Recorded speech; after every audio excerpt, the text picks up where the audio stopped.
Good Oh my God, evening. John. I thought we were censored before the FAA even got one word out.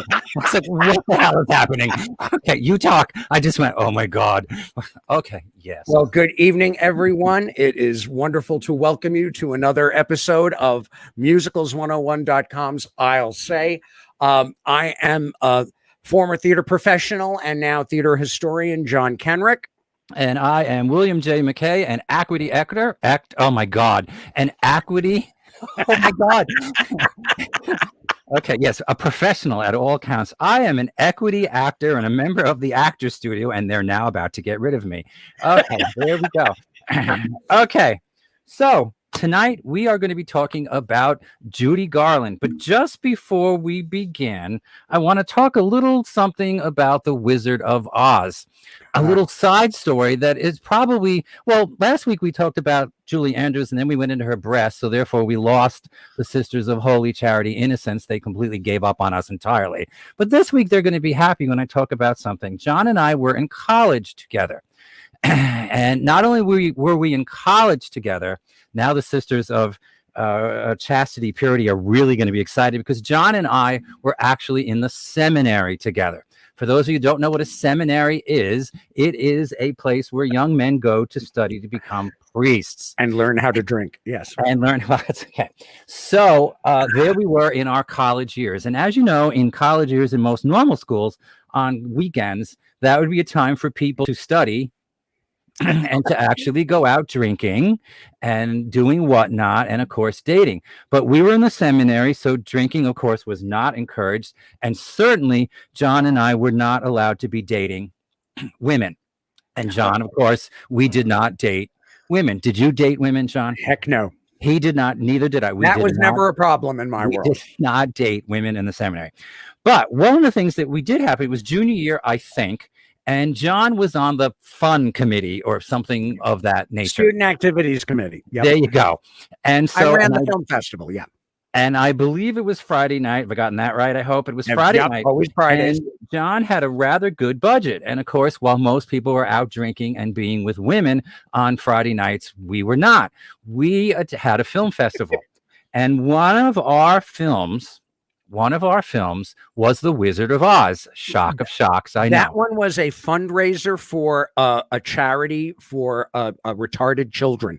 And so that was a special event. That's why we also had a special budget for it. Of course, now we would say challenged children. Yes, but challenged children. Yes. So there we are. And not only did he have the film for us, but he had a special guest. Now I'm going to lead up to that special guest in a second. No, it was not Judy Garland because we are not that old. Okay.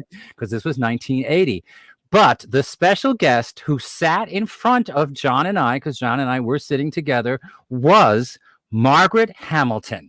We watched The Wizard of Oz with Margaret Hamilton, the Wicked Witch of the West, herself, sitting right in front of us. And now I know that not many people can say that. So I just wanted to throw that in. And John, what did she say when she first appears on the screen and the audience went understandably wild because there she is with us? We're sitting in literally the midst of the audience. We had held those seats for her.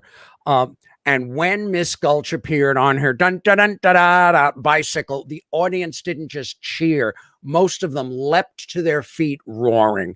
And she turned to us and to the other person who had arranged the event with me, and with tears coming out of her eyes said, "They've never done that for me before." And she was so thrilled. And I will say this about her. She was so thrilled by the event that when it was over, she got Maxwell House to cover all of the expenses of the evening. We may remember she was doing Maxwell House coffee commercials. She was Cora, right? Yes, yeah. Cora, who sold you the Maxwell House, coffee. Good to the last drop. Good to the last drop, yeah. And she had them cover all the expenses of the event, which meant that everything that came in on ticket sales went to that charity. We were very proud of that evening. That was a great one. All right. So I just wanted to throw that in there. So, okay, John, we're now back to our topic, in which we will lose now the Sisters of the Purity Chastity Belt. And because our topic is not just Judy Garland, but it is not. Why do gays love Judy Garland? And let's face it, this is not something new. Let me go into a little historical background. That's my department. Judy Garland was born Frances Ethel Gum in Grand Rapids, Michigan, June 10th, 1922.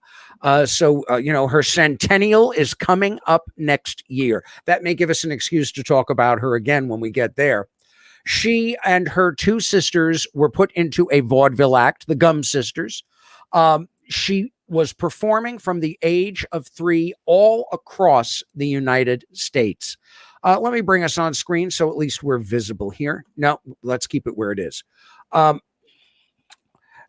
She went to MGM and became a legend. Wizard of Oz, of course, made her a top-ranked star right off the bat.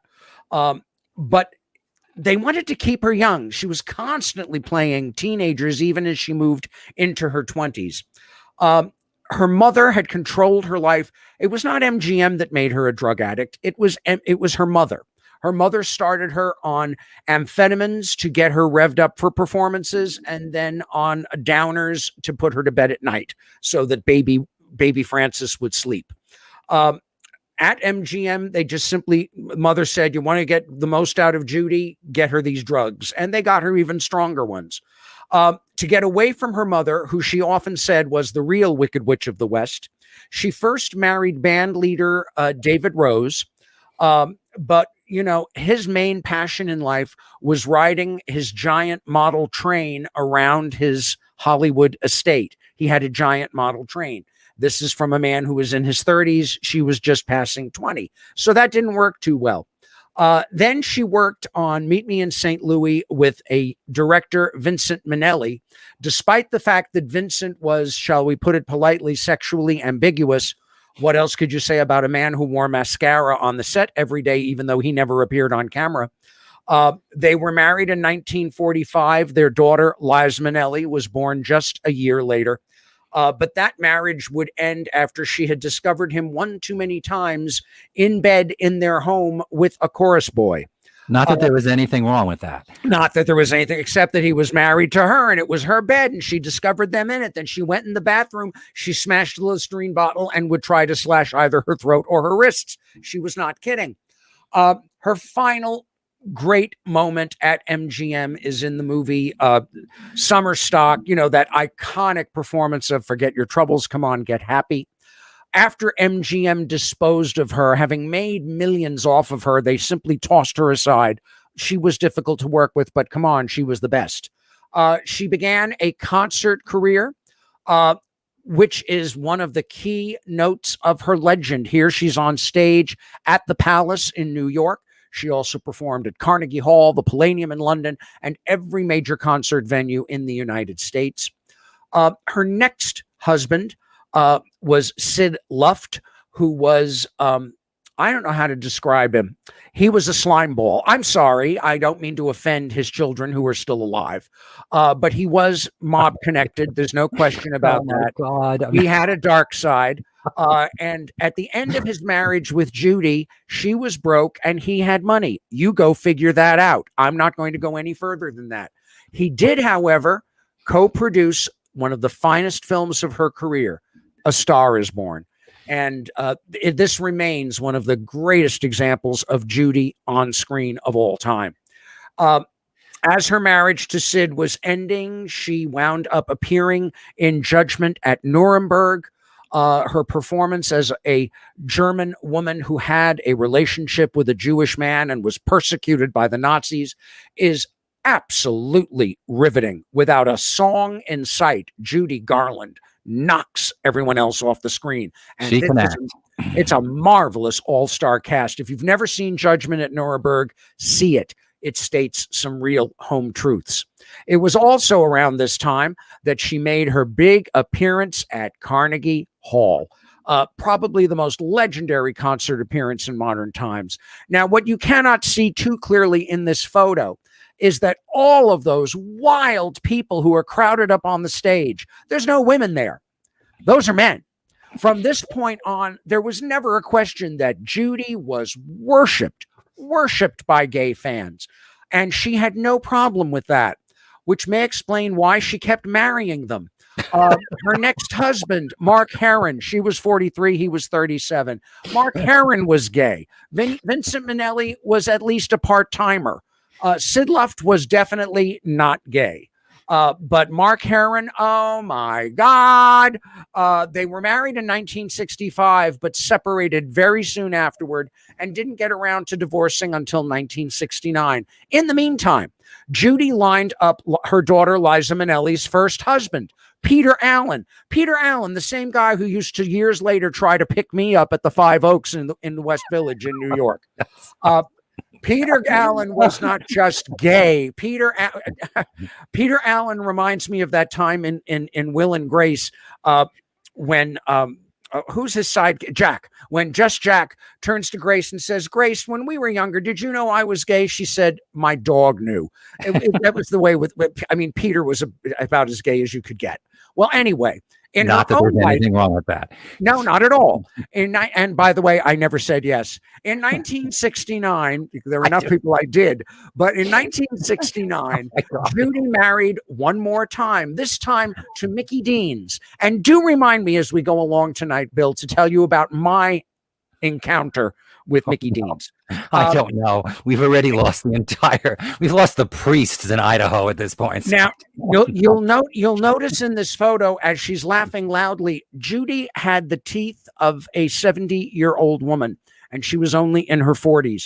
The years of drugs, the years of alcohol were taking a terrible physical toll. The only prominent guest at this wedding, the gentleman on the other side of her husband, Mickey Deans, there is singer Johnny Ray, who was famous for singing, "If Your Sweetheart Sends a Letter of Goodbye," the song Cry. He was the most famous deaf singer in the business. I'm not making this up.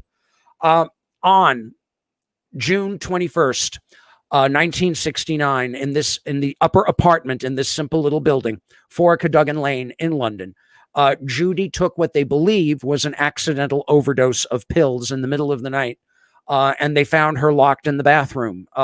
It was the sort of salted peanuts amnesia effect. She simply, there was no reason to believe she intended a suicide.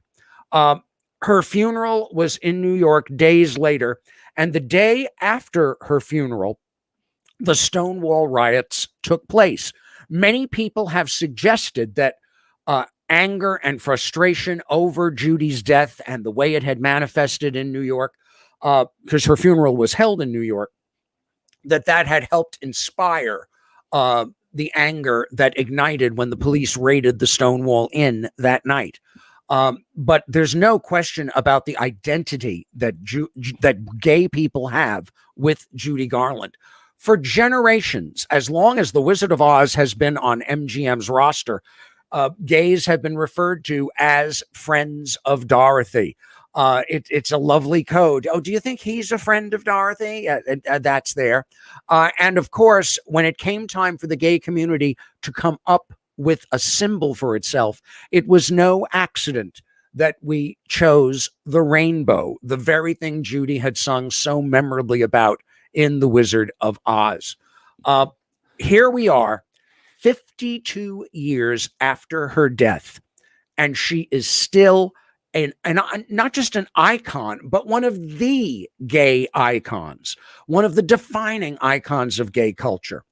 And the question we're going to take a look at tonight, for the sheer fun of it, is why? I mean, what makes her such a standout? Because there were so many great stars, not just at MGM, but elsewhere, and stars that gays love.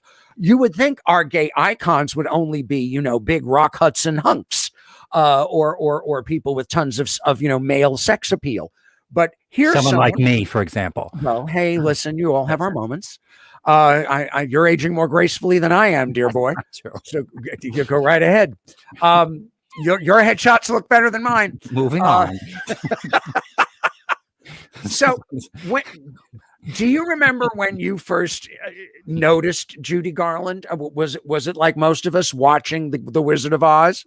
Yes, and so this is where we want conflict here, but it's an actual truth. Is when John proposed this topic, I went, okay, and then about half an hour later, I texted him and I said, I'm not really sure that I consider her to be a great icon. She's not my favorite icon.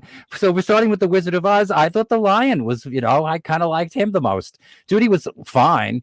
But as the years went on, I didn't think much about her. There were other people that would be more out in my mind. So with my level be Bette Midler. So so almost I would say to you, John, so convince me. I'm going to say one thing. Is obviously I've done my homework for the last few weeks prepping for this, Right. and I have been, and I now mean this, I did not realize how good she is. The amount of film work is extraordinary. Her acting is excellent. Her singing is excellent, and there's a lot there, and more that I even know. And so I do admire her. All right, so do I. Well, let's take a look at a couple of her performances, because I think that's where it begins. The sheer talent of this woman. And I want to start with very early on. This is Judy in one of her early films, one of the Andy Hardy movies, where she is a minor show. Huh? Let's put on a show. Actually, no, this one is, I'm wrong. I'm wrong. This one is Little Nellie Kelly. Little Nellie Kelly, she plays an Irish cop's daughter. And she falls in love with the wrong person. It's a typical MGM comedy with a few songs in it. Was he gay too? Who? The person she falls in love with in that movie. No. It seems to be a pattern. You know who was gay? You know who was gay? The actor. I can only imagine. in Meet Me in St. Louis, the boy next door who she falls in love with. He was gay? He was gay. And wait, so she was very... The actor was gay. Well, he was gay because all those actors didn't go off into World War. I turned to my husband and I said, "How did they get all these actors? It's World War II." And I bet they're all gay. 4F. The ones. Well, I'll give you an example. Frank Sinatra had a pierced eardrum. So did John Wayne. So did Jerry Lewis. There were a couple of people who did not go to serve in World War II. And they were not gay. Right. So gay had nothing to do with it. Now, here she is singing a song that we definitely identify with someone else. I'm singing in the rain, just singing in the rain. What a glorious feeling, I'm happy again. I'm laughing at clouds so dark up above. The sun's in my heart and I'm ready for love. Let the stormy clouds chase everyone from the place. Come on with the rain, I've a smile on my face. I walk down the lane with a happy refrain and singing, just singing in the rain.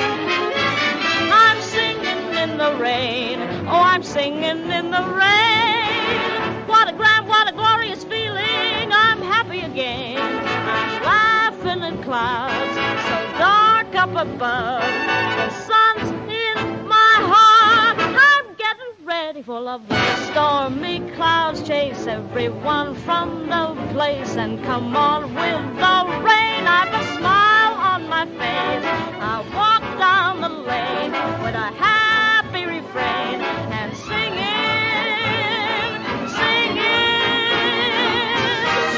in the rain. Oh, I'm singing in the rain. I'm happy again. My troubles have fled. A rainbow's ahead. I'm singing. I'm singing in the rain.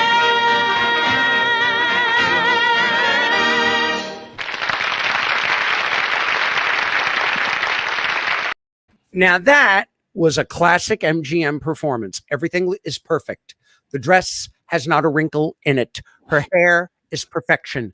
And everything looks beautiful. Every pose is perfect. That's what MGM taught her how to do. Then in her concert career, she moved to a whole other level where she took all of that and flushed that out the window and did something different. Let me show you what I mean. This is from her Carnegie Hall concert. This was done, however, in a Hollywood studio.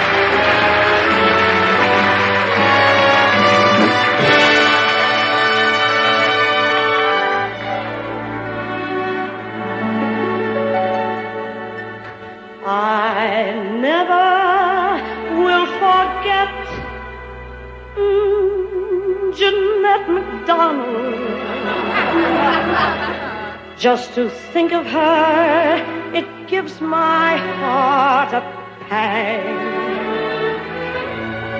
I never will forget how that brave Jeanette just stood there in the ruins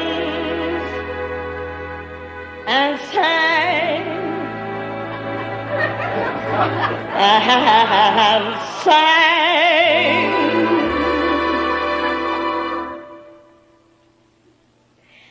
San Francisco, open your golden gate. You let my body wait outside your door. San Francisco, here is the wondering one, saying I wonder no more. Other places only make me love you best.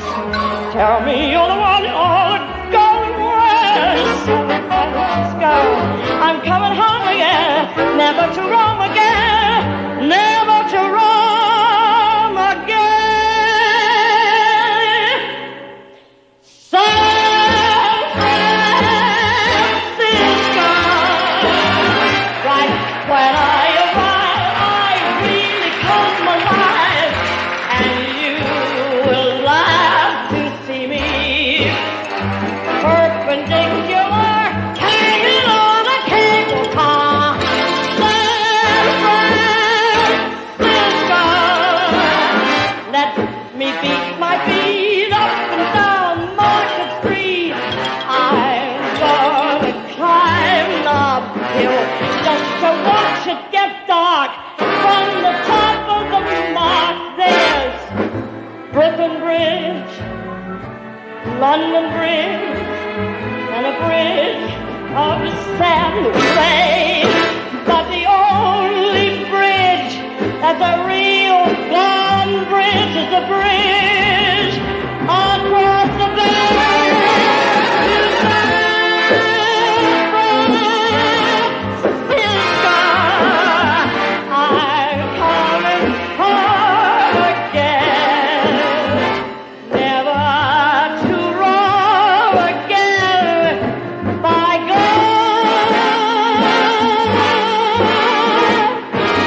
San Francisco.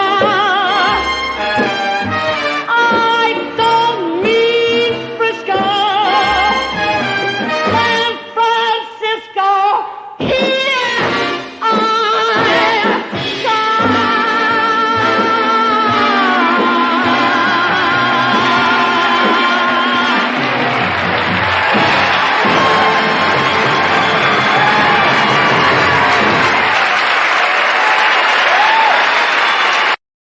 A standing ovation from a TV studio audience. That didn't happen in the 1960s. That just did not compute.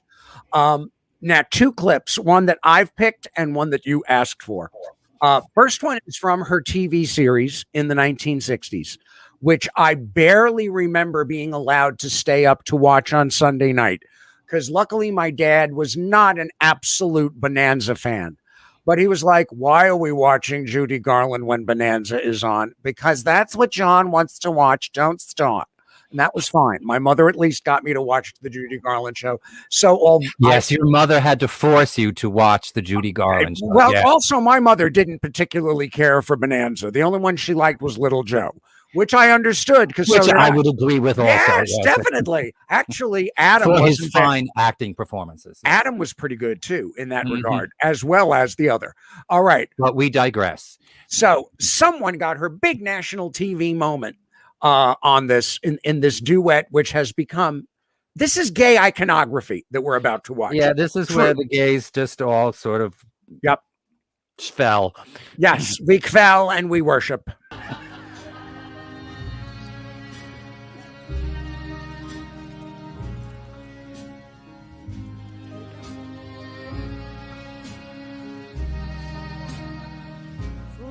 Forget your trouble, happy day. Come on, get happy. I hear again the skies. All your cares above are clear again. Shine So let's sing a song. Come on, get happy. Cheer again. Get ready. Happy days are here again. The sun is shining together.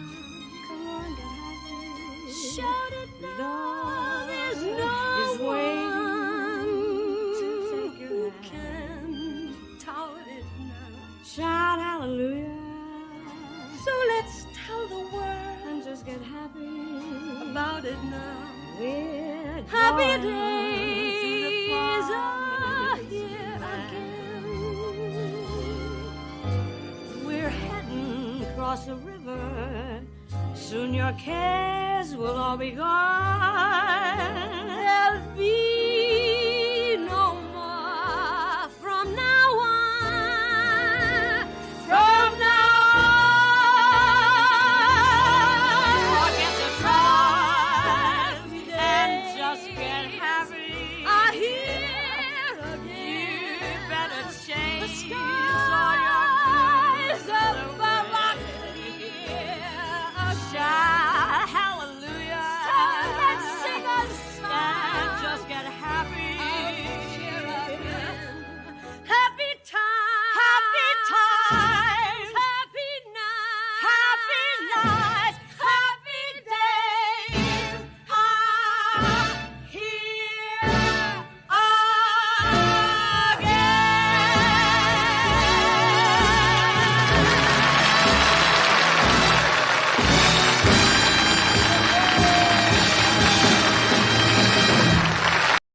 Now, John. Yes, sir. I have to ask, okay? Mm-hmm. So obviously, well, not obviously to others, but I don't want the word rise, but we'll go with it. The rise that I get out of seeing Streisand do that is So what is it that for you that gets you all verklempt about Judy Garland? And obviously millions of others. She's adored by even her gay husbands. Oh yeah. On an epic scale, from the epic point of view, she was the greatest female performer in musical films of her time. There was no one like her. Okay, as long as you said of her time, then of her time. No, of her time. Okay, yes. Of her time. No other woman starred in as many first-rank hit musical films. No one. Julie Andrews had a few, and we paid tribute to her. That's not her time. That's different time. Different time. But Judy Garland was turning out 2 to 3 films a year or more in some cases, and they'd be hit after hit after hit. When she was going strong, boy, was she going strong. So is that why the gays loved her? I think it's something else. But go on. I think a key thing the gays, is her unit. I will be me in the face of everything. Everything that tries to get me to deny me, she was one person who was going to do it her way in the end at whatever cost. And it cost her a short life. She was dead in her 40s. 47. This is a clip from one of her late movies at MGM, In the Good Old Summertime. It was the last time she was really enjoying herself. She had normally worked as part of the Freed unit under producer Arthur Freed. But Joe Pasternak, who was another top producer of musicals, usually known for the. I'm sorry. The reason I'm laughing, I'm sorry, is I know that the co-star is going to be another issue. Go on. Yeah. Well, I already know this one. So she loved her co-star Van Johnson. They stayed best friends for life. I'm sure they did. They did for many reasons, and he was one of her big gay fans. Just ask his wife. His daughter, however, will deny it, but Van Johnson was gay. I'm sorry. Let's deal with it. He was gay. It's not one of the better kept secrets in show business. I've met more men who've slept with Van Johnson than there are men who have slept with you, William. So that's pretty impressive. I'm talking about the ones I've met. I've met more men who have slept with Van Johnson than there are men who have slept with you. Moving on. Yes. But anyway, so in making this movie, Joe Pasternak told everybody on the set, look, treat her like gold. And she responded. And she said, look, for just one number, Can I say the hell with the MGM rules and perform it my way and just go all out? And Pasternak said, whatever you want to do. And the result was this performance of a classic old vaudeville number that was introduced by Ava Tangway, who was a top vaudeville star. The song is called I Don't Care. Hold on. And we go here. And da-da-da-da-da-da-da-da.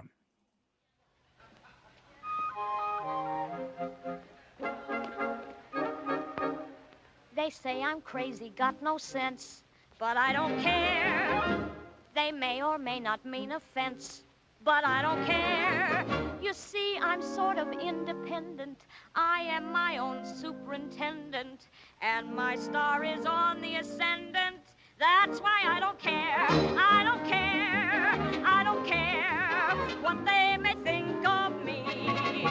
I'm happy-go-lucky. They say that I'm plucky, contented, and carefree. I don't care. I don't care if I do get a mean and stony stare. If I'm not successful, it won't be distressful, 'cause I don't care. A girl should know her etiquette. Alas, alack. Propriety demands we walk a narrow track. When fellas used to blink at me, I'd freeze them and they'd shrink at me. But now when fellas wink at me, I wink at them right back. I don't care, I don't care if people frown on me. Perhaps it's the lone way, but I go my own way. That's my philosophy. I don't care, I don't care if he's a clerk or just a millionaire. There's no doubt about it. I'll sing and I'll shout it, 'cause I don't care. Oh, I don't care, I don't care. When it comes to happiness, I want my share. Don't try to rearrange me. There's nothing can change me, 'cause I don't care.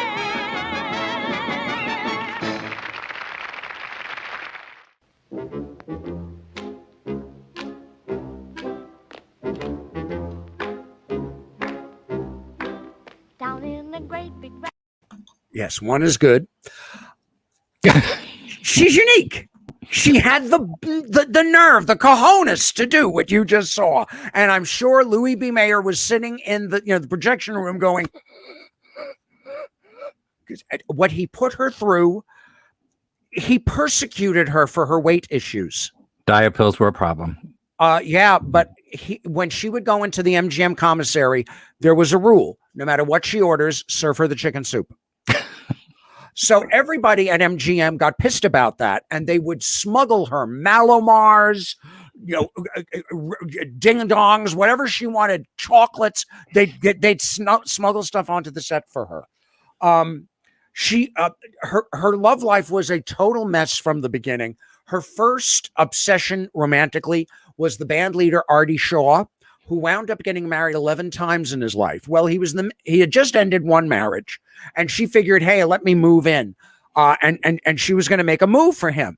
And she opened up the newspaper that morning and found out that the night before he had eloped with Lana Turner, who she considered to be one of her co-stars in MGM. They did some films together, but she said, Lana Turner walks on the set and everybody sighs.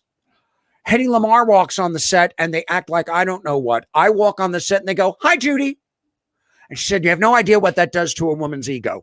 It just ate away at her. She was the beautiful girl next door. She was an attractive woman, but she was obsessed by this. So when Artie Shaw married her, someone else that day, first of all, the marriage only lasted a few weeks, so she didn't miss much.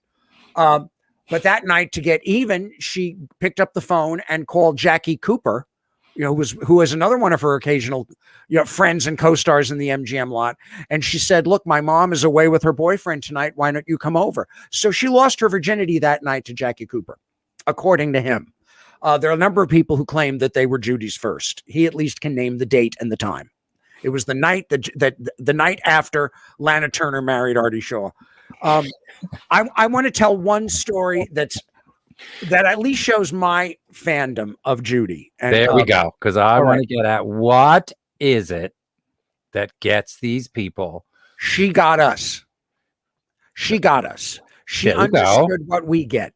She knew what it was like to be treated like shit and to carry on anyway. She knew what it was like to be persecuted and to move on. She knew what it was like to have everything stacked against you and still deliver the goods. There you go. That's what And that, I think, is the crucial thing. She tried to play that. I want you to do your story, by the way. Yeah. I understood that for years she wanted to play that down. I am no tragic hero. No. Yet at the end, when we began to do some of those concerts and we needed the money, we played the tragic hero up a little bit. Oh boy, did she play the tragic hero. That's what I think is what drew many people, not just gay, by the way, to her, is they saw something in their own tragedies in their lives they saw in hers. Yeah, no, we got it. We got that she got it. There's a wonderful thing that Shirley MacLaine said at Bob Fosse's memorial after he died. She said, I was sitting with Bob and Gwen Verdon at some at auditions recently for a show just a few years ago, and they were auditioning dancers, and one of them was up there doing it, and Gwen looked at Bob and said, he doesn't get it. No, he doesn't get it. Next one, he doesn't get it. He doesn't get it. Now this one, she gets it. She gets it. And finally, Shirley leaned in and said, what is it they get or don't get? And she said, they either get or don't get the joke that life is not forever. And that's something that's also, I think, in Judy's work, as bizarre as that sounds. She lives the moment in performance as fully and completely as possible. Because you know what? The minute will be coming eventually. For all of us, it feels like too soon when you're not going to be here. Make it a full. She fully commits in her performances, no matter what's wrong. She puts all of that out there and makes the magic happen. Years later, years after her death. Now my story, and then we'll move on. So this is my, I do not have a first-class relic experience of Judy. I have two second-class relic experiences. One is, of course, the one you mentioned, being around Margaret Hamilton for an evening. But the other one was, I was at a piano bar in the city that's long gone. It was on 3rd Avenue in the 30s, and it was called South Dakota. It was a very nice gay piano bar. And the owner there was this marvelous butch lesbian. Her name was Gwen Saunders, long gone. And she loved to introduce me to people who came in because she knew I got who they were. And she said, John, there's someone over here who I think you're going to want to meet. She brought me over, and I looked immediately and I said, well, Mickey Dean's amazing to meet you, sir. And she said, see, I told you he would know who you were. Remind the audience who he is. Judy's last husband. The years were not wearing well on him. I'll put it that way. He was not looking great, but be that as it may. So I just said hello. We chatted for a minute, and then I went back over to the piano and I'm singing with friends. And suddenly the waiter brings over a drink and says, Mr. Dean sent this over with his compliments. And old bar etiquette is after someone buys you a drink, you go back and you thank them. So after we finished our song, I went back over to him and I was like, Mr. Deans, thank you so much. He said, Mickey, please. It's Mickey. So what are you doing this evening? I said, well, I'm here with my friends. And he said, how'd you like to come back to my hotel room? Did he have something he wanted to show you? Yeah, right. And I said, well, I'm in a relationship at this time, but thank you. I'm very flattered. I was trying to be polite. And I'm going to use blanks, but you can fill in the blanks. God, he said, yes. He said, oh, come on. For the rest of your life, you can tell people you blanked the last blank that blanked Judy Garland. Now, please understand, at that time I was sad. Well, at that time I was a Catholic school teacher. So a drink was a lot of money to me. And I had this full Bacardi and Coke in my hand, and it was a good Bacardi and Coke, but it was not in my hand after the moment he finished saying that, because I threw it right in his face. He bellowed like a bull, threw the liquid off his face with his hand, and stormed out the door. Gwen, the owner, came over and said, what was that all about? And I explained to her, And I explained to her, what he had said, and she said, I would have kicked him right in the balls. Bye, John, another drink on me, please. And that was the way she took care of it. But that was my experience of him. So I can tell you that the very sympathetic, very beautiful young man, as he is depicted in the movie Judy and in the play that it was based on, End of the Rainbow, he was not that. That was done to please his estate, I'm sure. But he was one slime ball in the experience that I had with him. Why do you think, because we have to move on soon, but I want to get this in, because why Judy Garland fought hard to get A Star is Born done. And I just want your opinion. I'm going to give my opinion, want to read something, but why, because I think that's the Wizard of Oz is huge. But if you want in my opinion, the pinnacle performance, it is A Star is Born. Mm-hmm. The musical numbers, the scene where she's putting her working with her makeup, and she talks about what it's like, to be living with a drug addicted alcoholic to a frown. Yes. Right. Why do you think she fought for it? And do you think there is where so many people, particularly gays, may have identified? The material is gold. And it is close in some way. In no way does it reflect her private life, but it's one role where she gets to express that kind of marital pain. The tragedy of Judy Garland was that there were few film roles that gave her full range for what she could do. And here is one movie where you get to see the brilliant musical comedian that she was in the marvelous, Born in a Trunk sequence. And in the rest of the film, it has tons of solid musical drama. And of course, there's a Someone number, which is pure escapist fun, where she's doing a one-woman production number for James Mason, who, of all the leading men she didn't sleep with, why not that one? I'll never understand. Because you know that in that scene, this is in the bar, right? When she's with the boys in the band. The boys. Do you know that the play, The Boys in the Band, is named after that scene? Oh, yeah. Yeah, of course you do. I'm going to tell the audience that the play, The Boys in the Band, comes from that particular scene. I'm asking John if he knows these things, but you're the audience. I thought you'd like to know. And if anyone out there has never seen the DVD or the Blu-ray edition of that movie, Star is Born, get your hands on a copy, either buy one or borrow one. Many libraries have it, and you will find several alternate versions of The Man That Got Away. The soundtrack is exactly the same. It's the same original soundtrack, but George Cukor was never satisfied with that number. He did it once, he did it twice, he did it 3 times, finally landed on the version that's in the movie now, which is glorious. And most of it, I think it's in almost just 2 or 3 takes, which is amazing for one musical number. It's a very intense filming, but you'll find the alternates all have their positive points too.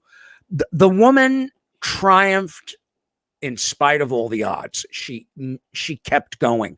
I don't believe Judy Garland meant to die the night that she died. They didn't even list her as, they did not list it as a suicide. They listed it as some kind of overdose that was accidental overdose. Yep, accidental. They didn't quite use that word, but they used some other word. Yep.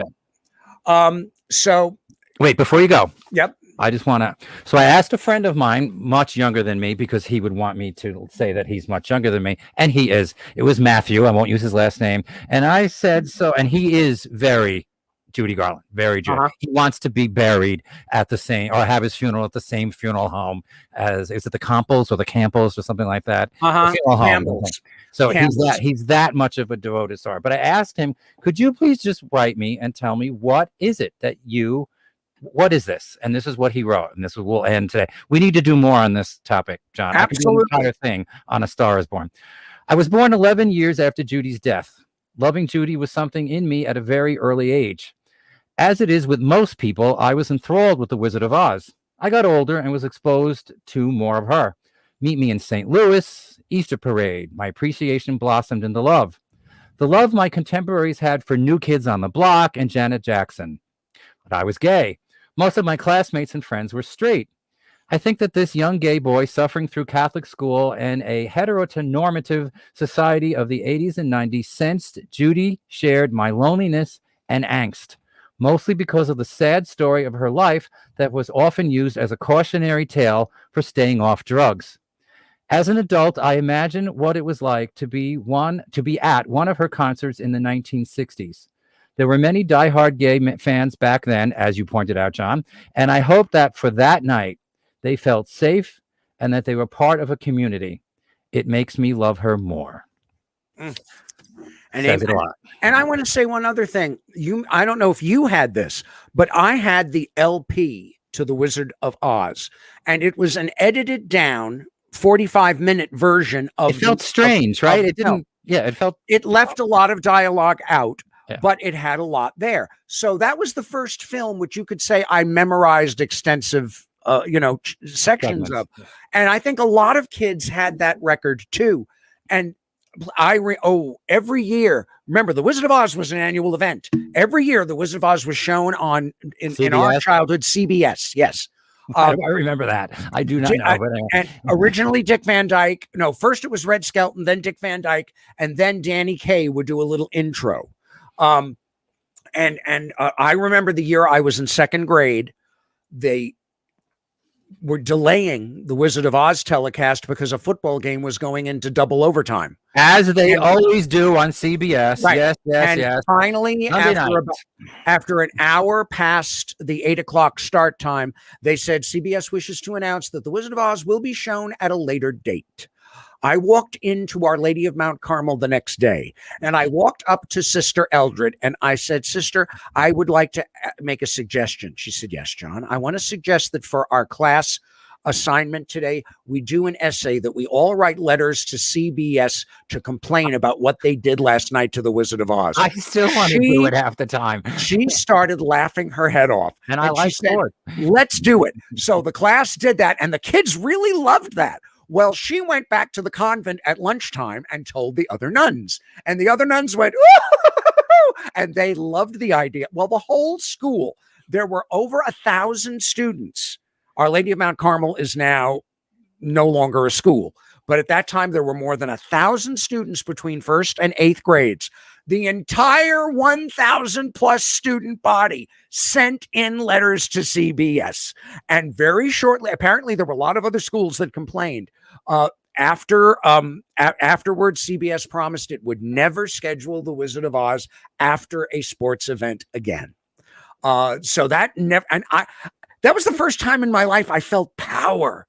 And I'm sure that The Wizard of Oz was my inspiration for that. Overcome that now. Don't mess with my annuals of watching back then. Now, of course, it's on Blu-ray, DVD. We've got it all here. I want to get in a quick book review because I read a book this week that one of the best things I've read in ages. It is West Side Story by Richard Barrios. Full disclosure, Richard and I are a mutual admiration society. I love the work he does, usually with historic musical films.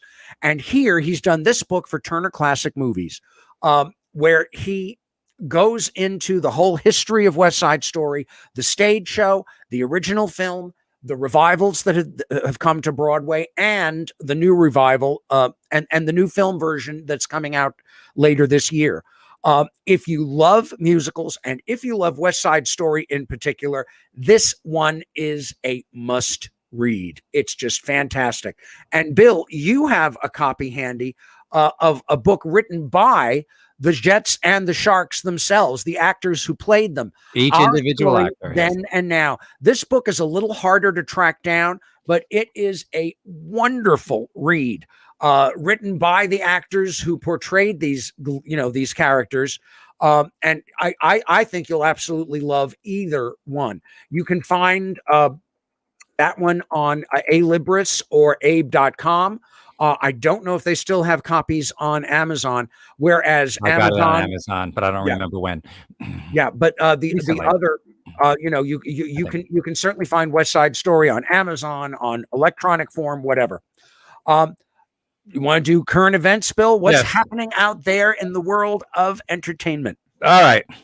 So now you're going to go, why am I talking about Harry Potter and the Cursed Child? Well, it was a nominee for a Grammy for Best Score. And I know how much John appreciates when any drama is nominated for a score award, whether it's the Tonys or the Grammys. However, I am going to say, The show won 6 Tonys. I have seen it twice. Once I didn't pay for it. Trust me. Somebody dragged me with them. Trust me, they didn't have to drag me. I just want to tell you, it is absolutely wonderful. And the score really is great. There's an actual score. Nobody sings, but there is a beautiful backup score. What's interesting, though, is that the original production, which won 6 Tonys, was actually 2 plays. The first play was 2 hours and 40 minutes. Then you either came back the next day or night, or you stayed and it was a full day. And you saw the one that was the next version, the next part of the show, which was 2 hours and 35 minutes. In London, you can still see the same long version, but this new version that is coming back, which will be November 12th, is going to be an edited down version. It's going to be just 1 play. I have mixed feelings about it because it's that great. And I don't mean just the spectacle. The first time I saw it, I was in the mezzanine area, and it was all about the spectacle. The second time I saw it, I was lucky enough to be sitting in row 3, and therefore I paid attention to the plot a lot more and the acting, and I'm concerned about what they're going to take out. Anything more to say about that? But there we go. I have to move on. It all comes down to this, Bill. It all comes down to the elusive spondylics. I get it. Yes. You know, they've got to pay off that $68 million investment. That's a lot of expense.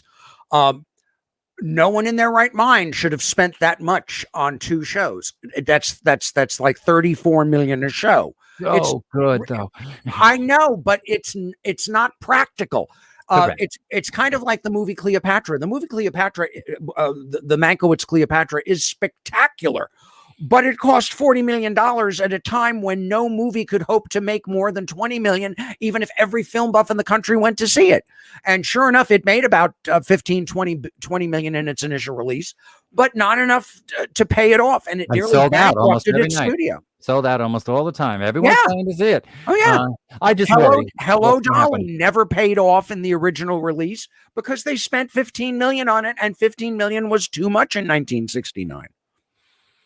All right. Emmy nominations. Hamilton got Emmy nominations, to which any of you might be saying, well, Hamilton, isn't that a Broadway musical? It was, but there is a wonderful taped version of it that is of the original cast. A taped version of the original cast that is absolutely magnificent, and this thing got 12 Emmy nominations. But it also got Golden Globe film nominations. So I must admit, I'm completely confused. They nominated this for Best Variety Special. It's not it's not a variety special. It's a Pulitzer Prize winning play. So I'm happy for the Emmy nominations. People, you should see it. It's on Disney. It's free on Disney. You can, it's one of the best things I've ever seen. Yeah. However, is it a movie? Is it a TV show? Is it a variety special? Is it what's going on? And I love awards, but this one I'm a bit confused. Definitions are collapsing all around us. Ma Rainey's Black Bottom. Was it a TV special or was it a movie? Was it a TV movie or was it a theatrical? Originally, it was a play. I'm just because originally it was a play, and August Wilson. It was up for. I saw the original. I loved it. I didn't see Whoopi Goldberg's revival. But it's a wonderful play. I remember it vividly. But it showed up on Netflix. No one was going to theaters because it was the middle of the pandemic. Well, the Academy Awards, it's nominated for Oscars. And at the Emmys, it's nominated for Emmys. And it wins at both places something. And it's like, wait a minute. How? Why? Well, guess what? They each decided they wanted to claim it as their own.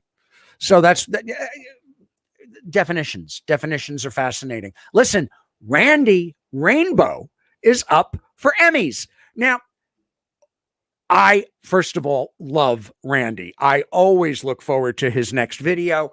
This man kept us laughing through the darkest days of the Trump neo-dictatorship, and God bless him, he kept us laughing hard.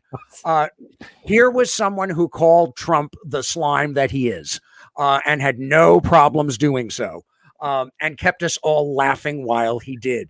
But I didn't know that, a web creation is eligible for an Emmy. I think that's fantastic.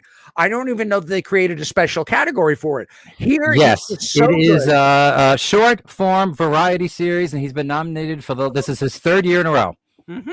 It is people. Wait, get this name. Get the name. Look at that name. Okay, Yes. look Randy it up. Rainbow. It isn't all political.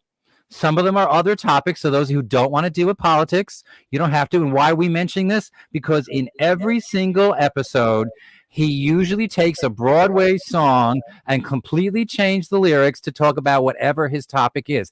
I did not know about him 24 hours ago. John said, you should read, this guy's been nominated. And I went, I have to study Judy Garland more, but fine. And I turned the thing on, and my husband and I watched at least 9 in the last 24 hours. There you go. He's amazing. Yep. It's amazing. So don't miss it. Now, finally, you had asked me about what I thought about Scott Rudin. Scott Rudin is the big topic at the moment. Oh, yeah. Thinner man than that. Scott Rudin is one of the, I'm going to compliment him right now. He's an EGOT winner. That means he's won 17 Tonys, 1 Oscar, 1 Emmy, and 1 Grammy. Not for acting, but he's for producing and that lot. And he has produced No Country for Old Men, Doubt, Social Work, In and Out. I was in and out, by the way, but you can't really see me. Lady Day, Fences, TV shows, What Do We Do in the Shadows, Silicon Valley Newsroom. But on Broadway, the list is endless. And at the moment, it would include To Kill a Mockingbird, The Book of Mormon, and the upcoming The Music Man with Hugh Jackman and Sutton Foster, which, by the way, I have tickets for that are now worth $1,800 a piece. No, I did not pay $1,800 a piece. But this man's eye is amazing. Oh, yeah. Unfortunately, his mouth is horrendous. And 89 assistants, verbal and physical abuse, and suicide are all attributed to him. The man right now, unfortunately, has become, and for himself, meaning it looks like he's earned it, has completely made himself a pariah. Can you imagine the success that this man has had and how he's ruined it for himself if these accusations are true? Admirable, yet so... Well, I worked for 6 Tony Award-winning producers as personal assistant in my time. And 1 or 2 of them were great human beings, and 1 or 2 of them were not.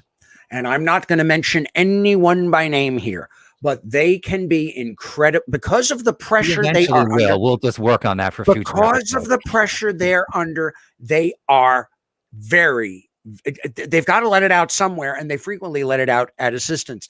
I was never physically abused. He apparently on one occasion smashed an iPad into an assistant's hand. Correct. And he had to if that's true. And you must say allegedly. Allegedly, yeah, but the allegations seem to be pretty strong. Everybody in the business knew this. In 2005, he was called out for this, and he said, "Yep, I'm proud of it. I've gone through more than 140 assistants in my career because I'm too tough to work for." And all Broadway, knew this. It was not a secret. The New York Times. Look at his work. Look at what he gave us. So therefore, if I was an actor, I am an actor. I would work for him now. The New York Times had lined up a full expose on him in 2019, and someone blocked it.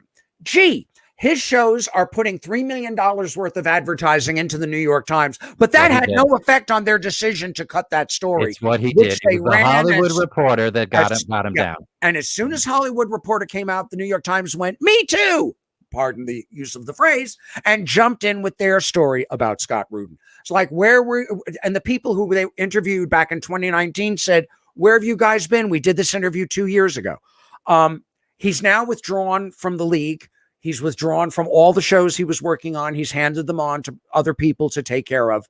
But I think it's a shame to see someone destroy themselves like this. He really did it to himself. So amazing. It is his work is extraordinary.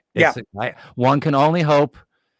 I don't even want to say take years off and get your act together and come back perfect, but all those victims may not feel the same. I want to at least say this much. He's not Harvey Weinstein. He is not someone who took sexual advantage of people. He did not prey on people. And I think that for being a nasty human being, you know what?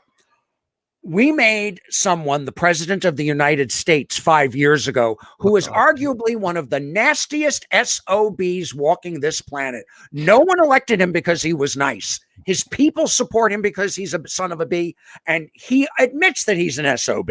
He's proud of being a creep. He's proud of it. He's proud of, hey, you can grab any woman by the blank. Come on, he did it out in public. He said that. And doubles down on every cruel thing he's ever said about anyone. And the books that are coming out now about what he did during his presidency, but they're looking to renominate him again in 3 years in the Republican Party. But Scott Rudin must be expunged from the world of show business. We don't have so many producers who are that good that we can afford to lose them just because they've pissed people off. I don't believe in physical cruelty. But you know what? If you're in show business, you're going to find a hell of a lot of tough people to deal with. You want to find someone tough to deal with? There's tons of them. There are people who you and I love, who we would not work for if it was the difference between life and death. You got a choice between living and working for so-and-so. Go ahead. Get in the plane that's going down. It's smart. It's quicker. There are people you do not want to work for. And there are other people who are joys to work with. It's not easy. The pressure of showbiz makes these things. I never misunderstood when producers were cruel. It's when they were just insane. All right, one, Fran Weisler. She is still a Tony-winning producer. She's still around. I told you he'd say something. I was, as her assistant, I had to be the last one out of the office, 8 o'clock at night, and the first one in the office, 8 o'clock in the morning. I could leave the office early if I was going to monitor one of our shows, which during my time would have been the revival of Grease, the first revival of Grease. And so I was the last one to get things set up, and I was the first one to come in. 3 o'clock in the morning, my phone would ring. Hello, John. Hello, John. Are those contracts on my desk for tomorrow morning? Yes, Fran. Oh, good. Have a good night's sleep, John. She would not come in until 11 o'clock. I was going to be there at 8. What do you got to call me for at 3 o'clock in the morning? But you got to work for Fran Weisler. That's kind of fun. I did. And you know what? After a certain period of time, I was on the brink of a nervous breakdown, and I quit because I was not sleeping. I was getting nasty. I just walked away from it. I was like, no, sorry, you're not destroying me, because the person before me had been driven into psychiatric care. I had been working in another job in that office, and I watched her drive her previous assistant into psychiatric care. The woman applied for unemployment after quitting, and she got it. I applied for unemployment after quitting, and I got it, because Fran Weisler was that impossible to work for. And so are any number of producers, film and stage. So I'm not defending Scott Rudin. Please do not send hate mail. I do not defend Scott Rudin. Not going to happen. Rotten human being, truly rotten human being. If you're enjoying what you're seeing here, please hit like, please subscribe to us. This is going to be posted on YouTube after tonight, so please check it out there. We'd like to thank you all for being with us this evening. We are going to be back next week with an episode on our favorite showstoppers, part 1, because there's going to be enough of those in time to come. And I hope that you will enjoy it. You can leave comments. We would love to hear from you, and we will get back in touch with you if we can. Bill, anything you'd like to say as we no, that's it. Gotcha. Yep. I want to thank everyone for being part of this evening. And everyone, stay well, and please keep loving musicals. Thank you very much for being here. Everybody.